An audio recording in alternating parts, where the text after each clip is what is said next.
Parlons tout d'abord du Sowari-waza. Outre son aspect historique et culturel, la pratique du Sowari-waza démontre les contraintes de la position à genoux. Correctement utilisé, son travail de hanche permet de mieux comprendre le fonctionnement de notre corps tout en renforçant la puissance des jambes. Le Sowari-waza limite la possibilité de compenser un manque technique par la force. Il suggère aux pratiquants de surveiller la verticalité du haut de son corps et lui donne l'occasion d'expérimenter un rapport taille-force autre que celui de la position debout.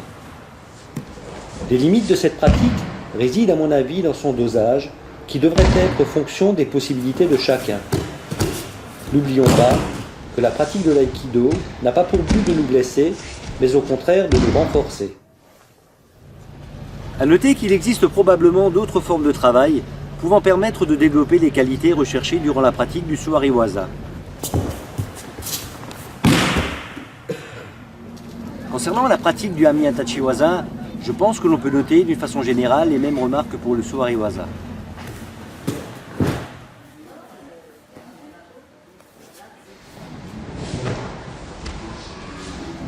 Cependant, il apparaît clairement que du fait qu'Uke soit debout, cette station impose à Tori des contraintes bien supérieures en termes de vision, de déplacement, de mise en déséquilibre, d'anticipation et de gestion des angles et des axes.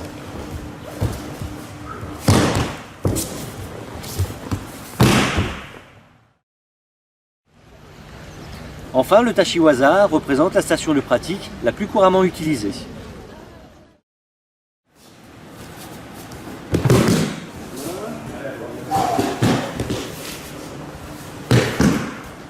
Les deux partenaires sont debout et peuvent expérimenter l'ensemble des combinaisons techniques possibles.